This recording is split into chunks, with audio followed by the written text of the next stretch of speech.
সকাল সকাল বাজারে এসে হাজির আর দেখছি রথের আগের দিন ও মা কি সুন্দর সুন্দর ছোট ছোট রথ বিক্রি হচ্ছে গো। আর এই দেখো এটা গোড়া বাজারের রথ। আজকেই বার করে দিয়েছে কারণ কালকে তো রথ, ওইগুলো তো সাজাতে হবে, মানে রথটাকে তো ভালো করে সাজাতে হবে, তার জন্য আজকেই এই রথটাকে বার করে দিয়েছে। আর এই দেখো ছোট ছোট রথগুলো দেখতে কি ভালো লাগে না, সেই ছোট্টবেলার কথা মনে পড়ে যায়।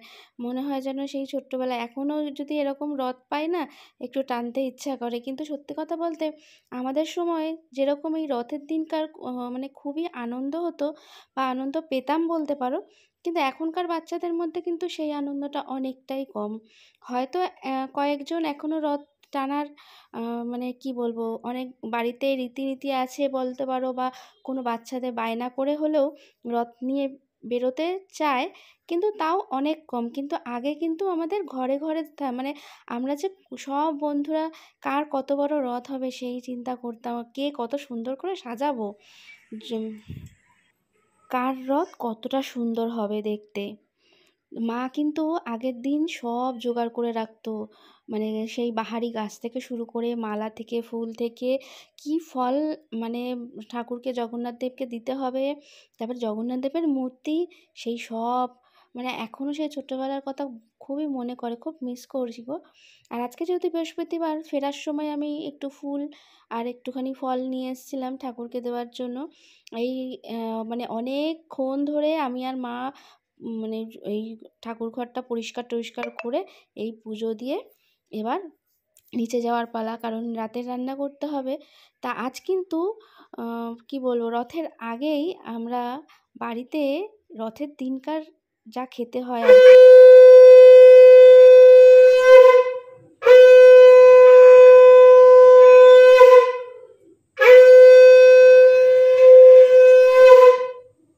হ্যাঁ, তোমরা ঠিকই ধরেছো, খিচুড়ি। সেটাই আজকে ভাবছি করে ফেলবো। আর সে দায়িত্ব মা আমার কাঁধে দিয়েছে। আর এই দেখো পুজো দেওয়ার পর কিন্তু আমি এরকম ঠাকুর ঘরটা আবার সুন্দর করে পরিষ্কার করে রাখি, বাসনপত্র। তাহলে কি হয়, ঠাকুর ঘরটা অনেক পরিষ্কার থাকে। আমি ওই জন্যই বলি, আমি ঠাকুর ঘরে ঢুকলে কিন্তু আমার ওই অনেকক্ষণ, আমার টাইম ধরে কাজ করলে হয় না, আমার অনেকক্ষণ সময় লাগে। কি বলবো, আমাকে দেখে হয়তো অনেকের বিরক্তি ধরে যাবে। তো এইগুলো এখন ধুয়ে টুয়ে নিই। আমি এখন এই যে রান্নাঘরে চলে এসেছি। আজকে আমাদের এখানে মানে মাঝে মাঝেই দেখছি খেপে খেপে বৃষ্টি হচ্ছে, যখন তখন, মানে যখন বৃষ্টি এক এক সময় দেখছি ঝমঝম করে চলে আসছে, এক এক সময় দেখছি টিপ টিপ করে হচ্ছে, মানে সারাক্ষণ কিছু না কিছু হয়েই যাচ্ছে, মানে বৃষ্টি পড়েই যাচ্ছে আর কি। আবার কোনো সময় একটুখানি হয়তো 8 ঘন্টার জন্য বন্ধ যাচ্ছে। তো ভাবলাম বাইরে যখন বৃষ্টি হচ্ছে, তা চলো আজকে একটু খিচুড়ি করে নেওয়া যায়। তাই মা আজকে দিয়েছে আমার ওপর দায়িত্ব, আমি করবো আজকে খিচুড়ি। তাই জন্য আমি আর বটিটা করলাম না, আমি ছুরি দিয়ে আমি কাজ করতে বেশি পছন্দ করি।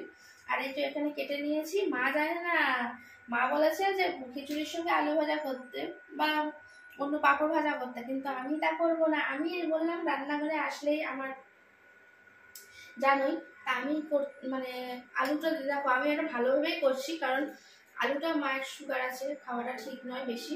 তার জন্য আমি এখন করবো বেগুনি। খিচুড়ির সাথে বেগুনি জমা যাবে না। আর হলো পাঁপড় ভাজা। এই হলো আজকের মেনু। তো চলো রাতের ডিনারে এই আছে। এদিকে তেল বসিয়ে দিয়েছি, এখানে আমি ডাল ভেজে, চাল আর ডাল একসঙ্গে ধুয়ে নিয়েছি। আর ওখানে হলো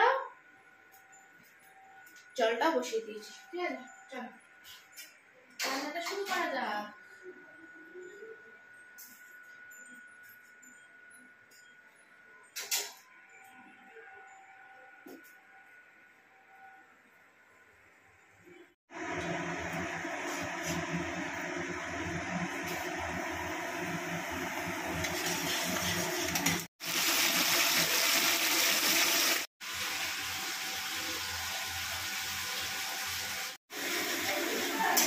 হ্যাঁ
দিয়েছি, অনেক রাত হলো, 10:30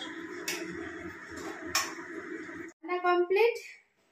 কাল বাদে পরশু দিন বিপত্তারিণী পুজো, দেখে বিপত্তারিণী পুজো করো বলো, তাই জন্য কিছুটা জোগাড় করে রাখা হয়ে গেছে। দেখো ময়দা তেল সব কিছু চলে এসছে, শুধু ফল বাজারটা কালকে গিয়ে করে নেবো, কারণ আগে থেকে এতদিন আগে থেকে 2 দিন আগে ফল টল আনলে এত গরমের মধ্যে তো বাইরে পড়ে থাকবে, তাহলে নষ্ট হয়ে যাওয়ার চান্স বেশি থাকে। গরম তো এত, ফ্রিজে ঢোকানো গেলো তাহলে ঠিক ছিল, কিন্তু ফ্রিজে তো ঢোকানো যাবে না পুজোর আগে, তার জন্য।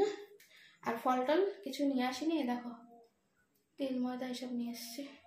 চলো এবার খেতে চলে যাই, প্রচন্ড গরম লাগছে, লাইট ফ্যান নিয়ে দেখবো। এই দেখো এখানে ভাজা রয়েছে, আর এই যে এখানে খিচুড়ি, মানে সেই দিনকার মা করেছিল ভুনো খিচুড়ি, সেটা খেতে এত মানে ভালো লেগেছে যে আবার বানিয়ে ফেললাম ভুনো খিচুড়ি। আজকেরটা আমি বানিয়েছি, আগের দিনেরটা মা বানিয়েছিল। খেতে আরম্ভ করে দিয়েছি, দেখো মানে ভালো মন্দ হলে তো এখন আর বসে থাকা যায় না, তাই না বলো।